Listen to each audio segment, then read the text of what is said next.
Your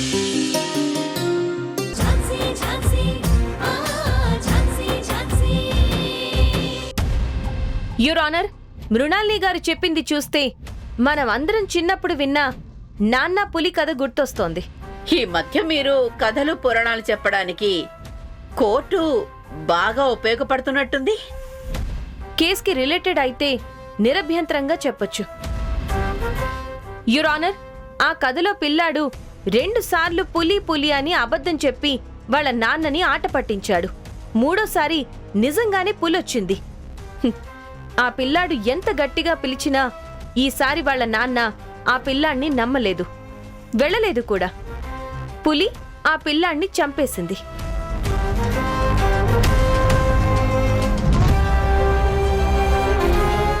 రెండు సార్లు వెళ్లిన తండ్రి ఇంకోసారి వెళ్ళుంటే అక్కడ ప్రాణం నిలబడుండేది.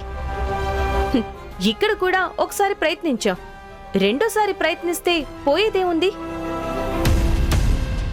ఆ బిడ్డకి నిజమైన కన్న తల్లిదండ్రులు దొరుకుతారు, అంతే కదా? నేను ఎవిడెన్స్ గా చూపించిన ఈ ఫోటో ఫేక్ అయితే మృణాలిని గారు ఎందుకు డిఎన్ఏ టెస్ట్ వద్దంటున్నారో నాకు అర్థం కావట్లేదు. ఒకవేళ డిఎన్ఏ రిపోర్ట్ వాళ్ళకి ఫేవర్ గా రాదు అని భయపడుతున్నారా? లేదు, వాళ్ళకి ఫేవర్ గానే వస్తుంది అని అనుకుంటే వెళ్ళడానికి మరి ఇంకా ఇబ్బంది ఏంటి? అప్పుడు ఈ ఫోటో కూడా ఫేక్ అని తెలిసిపోతుంది కదా. యువర్ ఆనర్, 100 మంది నేరస్తులు శిక్ష తప్పించుకున్నా ఒక్క నిర్దోషికి కూడా శిక్ష పడకూడదు అని అంటారు. అలాగే ఆ పిల్లాడికి కూడా తప్పుడు తల్లిదండ్రుల దగ్గర పెరిగే శిక్ష పడకూడదు అనేదే నా కోరిక. That's all your honour.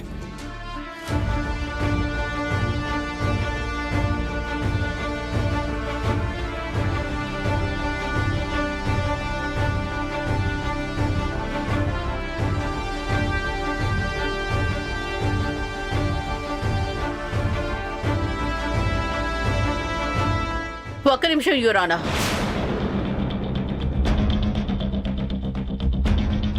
Your honour, Jhansi గారు అన్నట్టు డిఎన్ఏ టెస్ట్కి వెళ్ళాలి. అది ఎప్పుడు? భార్యాభర్తలిద్దరికీ అంగీకారం అయినప్పుడు. కానీ ఇక్కడ నా క్లయింట్ తనుజ తనకిష్టం లేదని నాకు కంప్లైంట్ ఇస్తూ ఇచ్చిన లెటర్.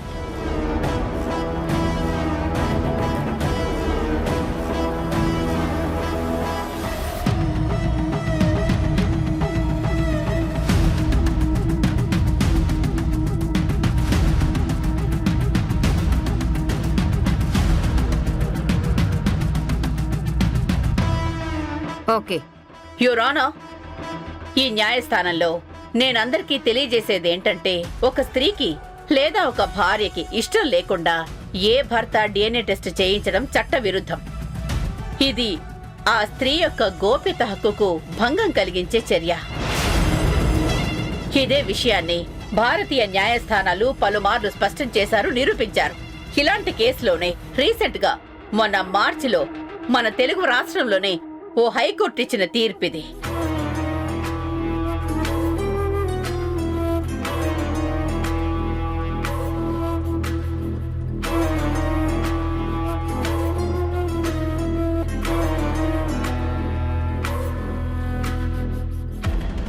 నా క్లయింట్ తనుజకు అందరిలాగానే తనకు పిల్లలు కలగాలని, అందరిలాగానే తను కూడా అమ్మాని పిలిపించుకోవాలని ఆశ. ఆ కోరిక తనకే కాదు, ఆడదానిగా పుట్టిన ప్రతి ఒక్కరికి ఉంటుంది. కానీ దురదృష్టవశాత్తు ఆమెకు ఆ కోరిక తీరకపోయేసరికి ఎంతో మానసిక క్షోభను అనుభవించింది. ఆ తర్వాత తన కలను సాకారం చేసుకునేందుకు అమ్మ హాస్పిటల్కు వచ్చింది. రెగ్యులర్ గా చెకప్ చేయించుకుంటూ వాళ్ళిచ్చిన మెడిసిన్ వాడుకుంటూ ఉంది. కొంతకాలానికి ఆమెను ఏ దేవుడు కరుణించాడో ఆమెకు కొడుకు పుట్టాడు.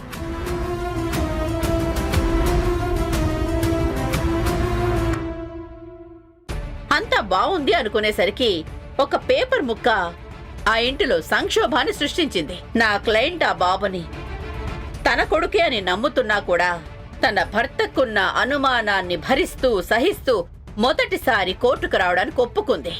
డిఎన్ఏ టెస్ట్ చేయించుకోవడానికి కూడా అయిష్టంగానే ఒప్పుకుంది. తను పడిన బాధకి రిజల్ట్ డిఎన్ఏ టెస్ట్ లో ఆ బాబు తన కొడుకే అన్న ప్రతిఫలం.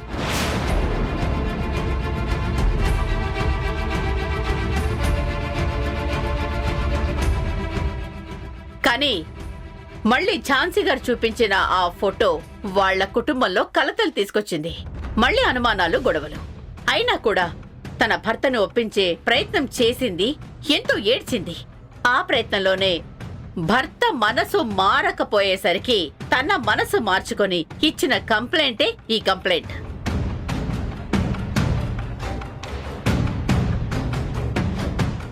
నా క్లయింట్కి ఇష్టం లేకుండా ఆమె మానాన్ని ఈ నిండు సభలో ఎన్నిసార్లు శల్య పరీక్షకు ఆమెను గురి చేస్తారు? రేపెవరో నా కొడుకుని తన కొడుకు అంటూనో లేదా ఇంకొకటి అంటూనో నా భర్త మీద కేసేస్తారు. అప్పుడు నేను నా భర్త DNA టెస్ట్ చేయించుకోవాల్సిందేనా?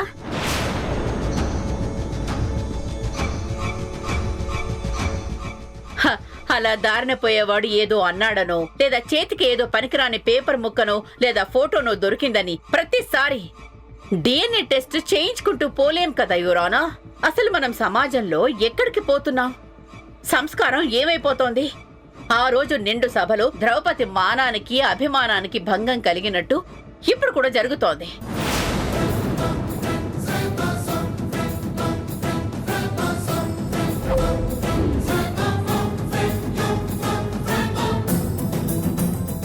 మన కళ్ళ ముందే జరుగుతోంది. నా క్లయింట్ తనుజ మానాన్ని అభిమానాన్ని కూడా ఈ నిండు సభలో తూలనాడుతుంటే బాధగా ఉంది. ఆనాడు ద్రౌపది సంరక్షణకి శ్రీకృష్ణుడు ఉన్నట్టే ఈనాడు ఈ తనుజను కాపాడేందుకు చట్టం ఉంది. ఇది మన భారతదేశం మనకు కల్పించిన హక్కు. ఆర్టికల్ 21 అండ్ గోప్యత. బలవంతంగా DNA టెస్ట్ చేయించడం అనేది పిల్లల, భార్య యొక్క గోప్యత మరియు గౌరవానికి భంగం కలిగిస్తుంది.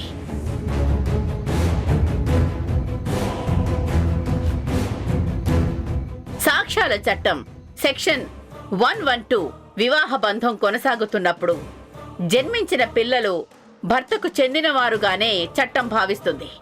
కాబట్టి దయచేసి నా క్లయింట్ని చూడండి యువరానా. భార్యగా ఆమె మానసిక పరిస్థితిని, బాధని అర్థం చేసుకోండి. అలాగే ఒక తల్లిగా ఆ పిల్లాడి మీద పెంచుకున్న ప్రేమను, ఆప్యాయతను అర్థం చేసుకోండి.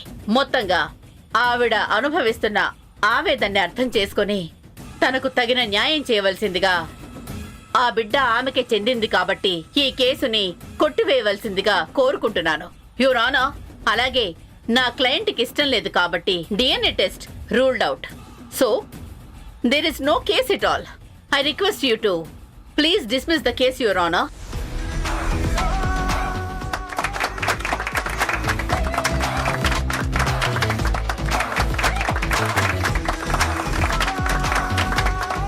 Silence! Silence! Silence!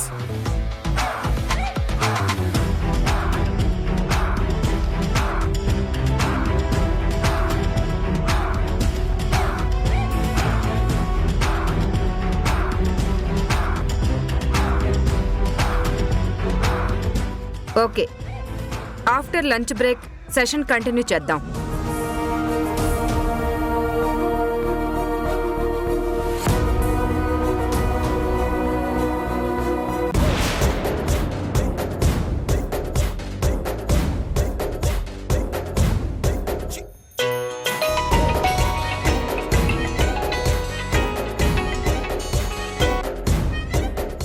Hello sir. Mandakini ఏంటి న్యూస్? సార్, కోర్టులో ఇంకా వాదనలు జరుగుతున్నాయి. జడ్జిమెంట్ చెప్పడానికి చిన్న బ్రేక్ ఇచ్చారు. అవునా? ఇప్పుడు జడ్జిమెంట్ ఏం రావచ్చు అనుకుంటున్నావు? DNA టెస్ట్కి మళ్ళీ వెళ్ళకపోవచ్చు సార్. అసలు ఈ కేసు కొట్టేస్తారేమో అనిపిస్తోంది. వాట్? ఏం మాట్లాడుతున్నారు? కేసు ఎందుకు కొట్టేస్తారు? ప్రియాంక ఫోటో దొరికిన తర్వాత లంచం తీసుకున్నాడు అన్న అనుమానం కంపల్సరీగా వస్తుంది కదా. మళ్ళీ DNA టెస్ట్కి పంపించాలి కదా. అవును సార్, కానీ ప్రస్తుతానికైతే కేసు ప్రియాంకకి అమ్మ హాస్పిటల్కి అనుకూలంగానే నడిచింది. అదేంటి? ఝాన్సీ సరిగా వాదించలేదా? ఝాన్సీ సరిగ్గానే వాదించింది సార్. మరసలు ఏమైంది? ఎవిడెన్స్ సరిపోలేదా? కష్టపడి ఫోటో తెప్పించాను, ఇంకా ఏం కావాలి? అందుకే ముందే చెప్పాను, ఓ పేపర్ ముక్క పెడితే సరిపోదు, ఇంకా ఏదైనా చెయ్యాల్సి ఉండాల్సింది అని. సార్, నేనా పేపర్ ముక్క పెట్టినందుకే కదా కథ ఇక్కడ దాకా వచ్చింది. ఇంతదాకా వచ్చిన కథని పాడు చేసింది ఎవరో కాదు, మీ ఆవిడ మృణాల్ని గారే. ఆ ఝాన్సీ ఎంత బలంగా వాదించినా మీ ఆవిడ అంతకంటే బలంగా వాదించి కేసు ప్రియాంక వాళ్ళకి అనుకూలంగా వచ్చేలా చేసింది. మనం పడిన కష్టాన్ని మొత్తం బూడిదలో పోసిన పన్నీర్ అయ్యేలా చేసింది. హలో హలో సార్, సార్ ఇప్పుడేం చేద్దాం?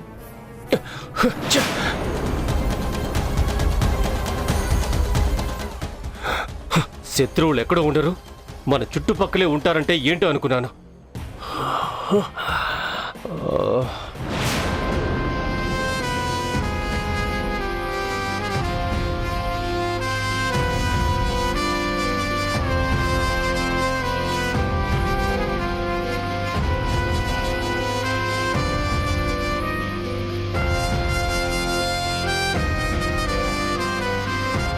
Yes, come to proceedings. Your honour, my learn friend Mrinalini గారు మాట్లాడుతూ ఆర్టికల్ 21 సెక్షన్ 112 చట్టాల గురించి ప్రస్తావించారు. చాలా చక్కగా వాటి గురించి వివరించారు కూడా. ఎస్, ఆర్టికల్ 21 స్త్రీల గోప్యత మరియు స్త్రీల గౌరవం గురించి ఉద్దేశించబడినదే. అలాగే ఆవిడన్నట్టు భార్యకి ఇష్టం లేకుండా భర్త DNA టెస్ట్ చేయించడం కూడా చట్టవిరుద్ధం మరియు స్త్రీ గోప్యత హక్కుకి భంగం కలిగించినట్టే అని న్యాయస్థానాలు కూడా పేర్కొన్నాయి. అలాగే మృణాలిని గారు మరొక సెక్షన్ గురించి మాట్లాడుతూ సెక్షన్ 112 ప్రకారం వివాహ బంధం కొనసాగుతున్నప్పుడు జన్మించిన పిల్లలను భర్తకు చెందిన వారుగానే చట్టం భావిస్తుంది అని చెప్పారు.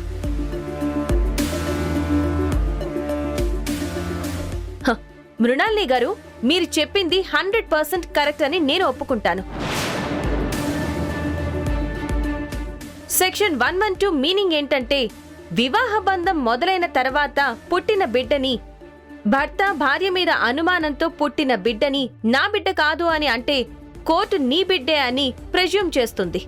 కానీ ఆ సెక్షన్కి ఈ కేసుకి ఏమాత్రం సంబంధం లేదు యువర్ ఆనర్.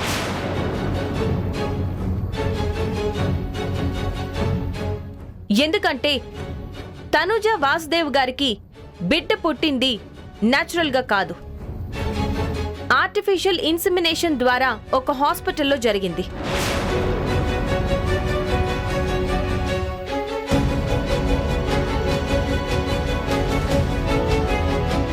యువర్ ఆనర్, అలాగే ఇక్కడ DNA టెస్ట్ ఏ వ్యక్తి మీద అనుమానంతో కోరడం లేదు. సుమిత్ర శ్రీనివాస్ గారికి వాసుదేవ్ తనుజ గారికి ఉన్న సందేహాన్ని క్లియర్ చేయడం కోసం, అన్నిటికంటే ముఖ్యంగా ఆ బిడ్డకి నిజమైన తన కన్న తల్లిదండ్రుల దగ్గర పెరిగే హక్కుని కల్పించడం కోసం కోరడమైనది. పెటర్నిటీ అనేది తెలుసుకోవడం కూడా ఆ పిల్లాడి హక్కుగా ఇదివరకు సుప్రీంకోర్టు ఒక తీర్పిచ్చింది. Objection your honour. పెటర్నిటీ అనేది పిల్లవాడు తన తండ్రి ఎవరు అని తెలుసుకునే హక్కు. కానీ ఆ పుట్టిన బిడ్డ తన తండ్రి ఎవరు అని అడగగలడా? లేదు కదా.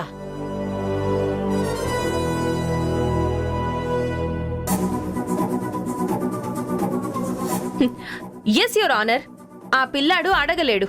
కానీ ఆ బిడ్డ తరపున నేను అడుగుతున్నాను, ఆ బిడ్డ నిజమైన కన్న తల్లిదండ్రులు ఎవరు అని.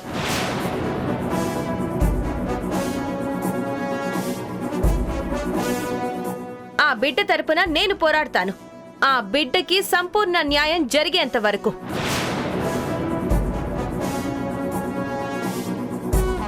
ఇందాక మృణాలిని గారు మహాభారతంలో శ్రీకృష్ణుడు ద్రౌపదికి ఎలా సంరక్షకుడుగా ఉన్నాడో చెప్పారు. కానీ అదే మహాభారతంలో మరొక విషయం చెప్పడం మర్చిపోయారో లేక తెలియక వదిలేశారో అర్థం కాలేదు.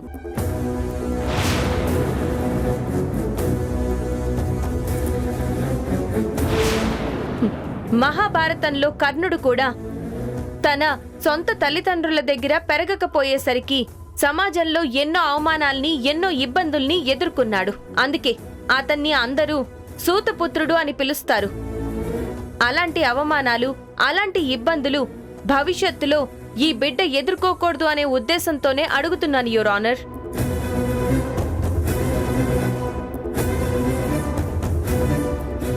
దాంతోపాటు ఆ బిడ్డకి నిజమైన తల్లిదండ్రుల ప్రేమను పొందే అవకాశం కల్పించమని ఆ చిన్నారి యందు దయ వంచి సరైన తీర్పునిస్తారని మిమ్మల్ని వేడుకుంటున్నాను your honour. That's all your honour.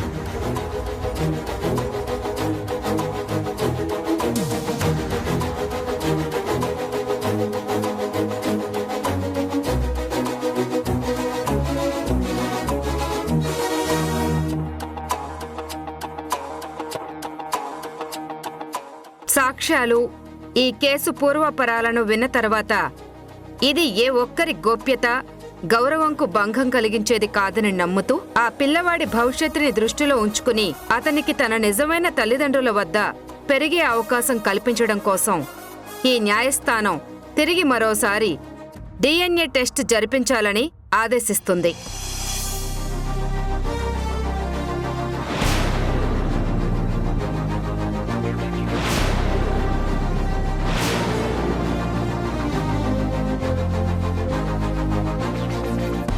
The court is adjourned until we later next DNA report.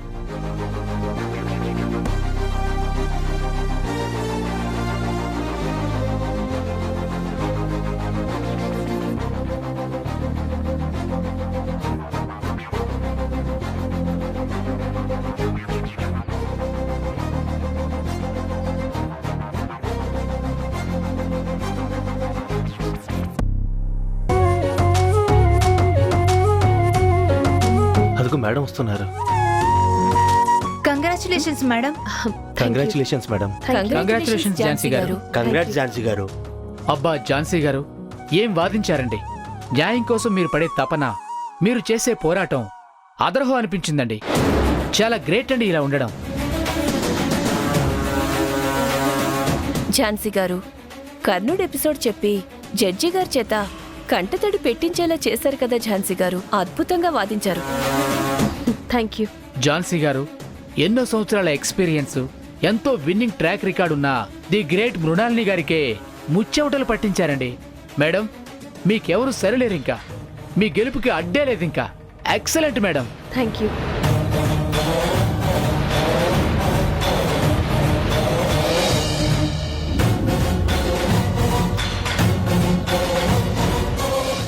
Thank you.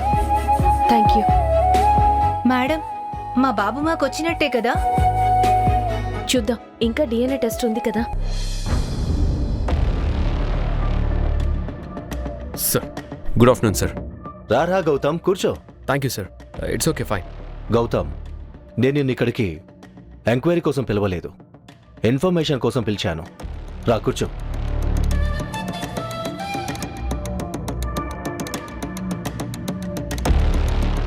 దేని గురించి సార్? గౌతమ్, నువ్వు ఆ రోజు రాసిన FIR కాపీ చూశాను. ముగ్గురిని అరెస్ట్ చేసి డ్రగ్స్ హ్యాండ్ ఓవర్ చేసుకున్నావు కదా.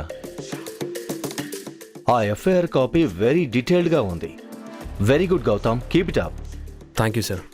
మళ్ళీ రీజాయిన్ అయ్యావని విన్నాను. అదే స్టేషనా? Yes sir. ఓకే గౌతమ్, ఆ లాకప్లో డెత్ అయిన వాడి పేరేంటి? చందు కదా? ఆ డెత్ గురించి any clue? No clue sir. నీకు వాళ్ళని అరెస్ట్ చేసినప్పుడు ఎవరి దగ్గర నుంచైనా ప్రెజర్ వచ్చిందా? వాళ్ళని రిలీజ్ చేయమని కానీ FIR ఫైల్ చేయొద్దని కానీ ఇలా ఎవరైనా కాల్ చేశారా? లేదు సార్, నాకు అలాంటి కాల్స్ ఏం రాలేదు సార్. ఇలాంటి కేసుల్లో ఎవరు తలదూర్చి వదలమని ఫోన్ చేయరు. ఫ్యామిలీ మెంబర్స్ అయితే తప్ప ఎవరు అంతటి రిస్క్ తీసుకోరు. ఇలాంటి విషయాల్లో నేరస్తుల్ని వదిలేయమని డిమాండ్ చేసినా లేదా రిక్వెస్ట్ చేసినా వాళ్ళని కూడా అనుమానిస్తామని ఎవరు ఇన్వాల్వ్ అవ్వరు సార్. ఎస్ గౌతమ్, నువ్వు చెప్పింది నిజమే. ఆ చందు డీటెయిల్స్ నాకు ఫుల్గా కావాలి. వాడు ఏం చేసేవాడు, ఎవరెవరితో సంబంధాలున్నాయి, మొత్తం వాటి గురించి కావాలి. ఈ విషయాన్ని చాలా టాప్ సీక్రెట్గా ఉంచాలి. Okay sir. గౌతమ్, నువ్వు కూడా నా టీంలో ఉండాలని నేను అనుకున్నాను. కానీ నీకు ఈ కేసుతో సంబంధం ఉన్న కారణంగా అది కుదరదు. అలా అని నిన్ను ఈ కేసు నుంచి కంప్లీట్గా దూరం చేయలేను. నువ్వు నా టీంలో ప్రత్యక్షంగా లేకపోయినా పరోక్షంగా ఉన్నట్టే. అందుకే నాకు నీ హెల్ప్ కావాలి. డెఫినెట్గా సార్. ఏ చిన్న ఇన్ఫర్మేషన్ వచ్చినా మీకు వెంటనే తెలియజేస్తాను. Okay Gautam. Thank you sir.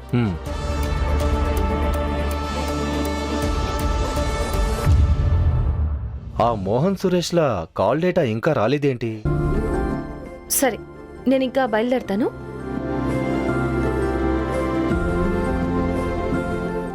ఏంటి ఇద్దరు అలానే చూస్తున్నారు? ఏమైంది? మేడం, మీకు థ్యాంక్స్ అనే చిన్న మాట చెప్పి మీ రుణం తీర్చుకోలేము. అలా అని మేమేం చేసినా కూడా మీరు మాకు చేసిన దాంతో పోల్చుకుంటే చాలా తక్కువే అవుతుంది మేడం. అందుకే ఆ దేవుడికి జీవితాంతం మీకు మంచి జరగాలని మొక్కుకుంటాం మేడం. అవును మేడం, ఇంకా అయిపోయిందనుకున్న కేసుని మళ్ళీ బతికించారు. మాకు మా ఆశలకు ప్రాణం పోశారు. మా బిడ్డ మాకు దక్కుతాడనే నమ్మకాన్ని మళ్ళీ మాకిచ్చారు. దానికి మీకు ఎలా థ్యాంక్స్ చెప్పాలో కూడా మాకు తెలియడం లేదు. ఆ బిడ్డ మా బిడ్డని ఎంత ఆశగా ఉన్నామో అంతకంటే ఎక్కువగా మీ మీద నమ్మకంతో ఉన్నాం మేడం. చూడండి, న్యాయాన్ని నమ్ముకున్న వాళ్ళెవ్వరికీ అన్యాయం జరగదు. నిజం ఎప్పుడూ నిలకడ మీద గెలుస్తుంది. నిజంగా ఆ బిడ్డ మీ బిడ్డ అయితే ఖచ్చితంగా మీకే దక్కుతాడు. దక్కేంత వరకు నేను పోరాడతాను. మీకు న్యాయపరంగా ఎటువంటి సహాయం అయినా చేయగలను. కానీ నేను చెప్పేదేంటంటే, ఈ తీర్పు గెలుపుకి చిన్న సంకేతం లాంటిది. ఈ విజయాన్ని చూసి పూర్తిగా సంబరపడిపోకండి. కేసు మొత్తం DNA రిపోర్ట్ మీదే ఆధారపడి ఉంటుంది. కాబట్టి మీరెక్కువగా ఆశలు పెంచుకుని లాస్ట్ టైం లాగా బాధపడకండి. రిపోర్ట్స్లో ఏదొచ్చినా అంగీకరించేలాగే ధైర్యంగా ఉండండి. న్యాయాన్ని నమ్ముకోండి.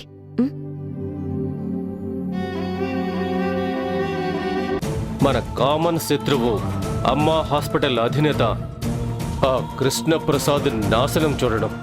చూస్తాం సార్. అది కూడా మనం అనుకున్న దానికంటే చాలా తొందరగానే జరుగుతుంది. దాని పుట్టినరోజు జరపడానికి మావయ్య గారు ఒప్పుకుంటారో లేదో అని. పోనీ బర్త్డే ఈ సంవత్సరం ఆపేద్దామా?